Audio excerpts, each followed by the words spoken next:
Hello, and welcome to another episode of Lost in Suikoden Translation.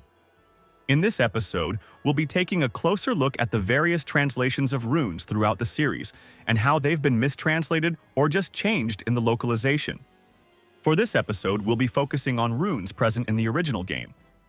As usual, this series contains spoilers, so without further ado, let's get started.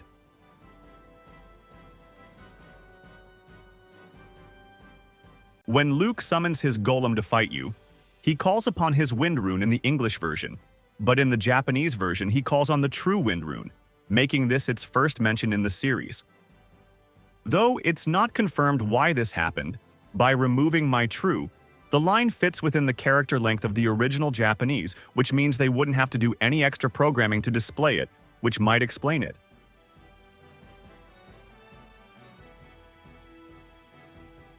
In Suikoden, all of the elemental runes have a higher tier version, and the higher fire elemental rune has a particularly strange name, as it's called a Rage Rune in English.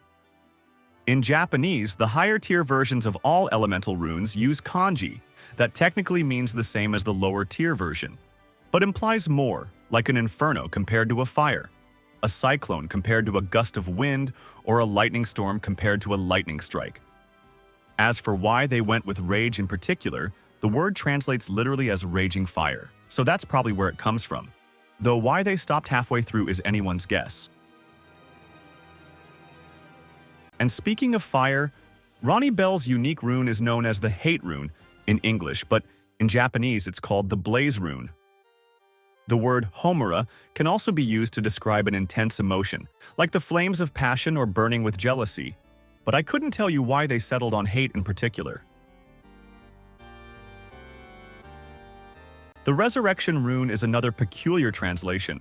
While it does have restorative properties, the Japanese name actually means exorcism. Even stranger is that in Japanese, the rune and the spell that was translated as Charm Arrow have the same name, and I can only assume these changes were made to avoid religious connotations.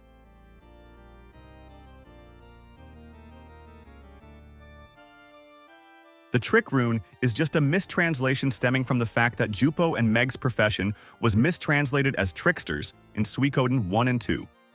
Their job, Rune, and the character in Suikoden 2 and 3, all have the same base name in Japanese, karakuri, which means a mechanism, contraption, string puppet, or more importantly, gadget.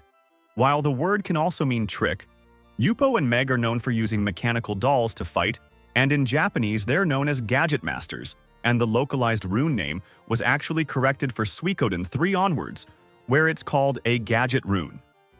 So let's hope the HD remaster doesn't revert back to Trick again. The Spark Rune is a bit of a mystery what it's even referring to.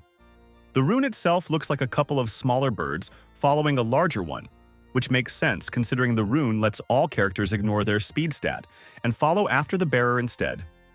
The word used in Japanese, though, means purple lightning, which seems to be where they got the translated name from, but it doesn't make much sense.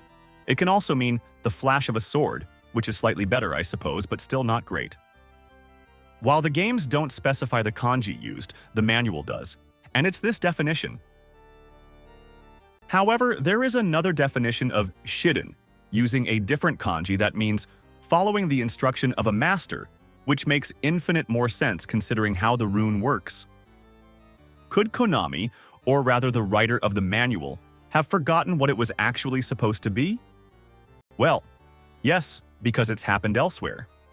For example, the Boar Rune returned in Suikoden 5, and while in the original Suikoden they only used hiragana for it, in 5 they accidentally used the kanji for lion instead, even though it looks like a boar's head and is only dropped by boar enemies. But it is just a theory, so take it with a grain of salt, and either way, the Spark Rune should probably have been localized to something like Synchronization Rune to better explain what it does. And finally, we come to the big one, the Holy and True Holy Runes. The True Holy Runes name in Japanese is a bit of a mouthful that translates to something like the Truly Divine Transportation Method Rune.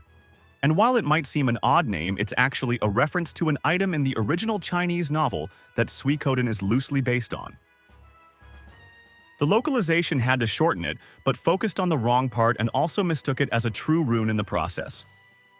True Speed Rune would have made more sense, but would still be wrong about the true part, as while it uses similar wording to true runes, even in Japanese there's a slight difference between them, and the true Holy Rune is not a true rune at all.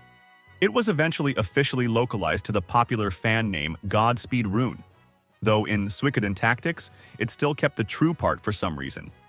The original lesser version of the rune, the Holy Rune, has never appeared since the first game, though it did return as a skill in Suikoden 3 and Tactics where it was localized as Holy Dash and Godspeed respectively.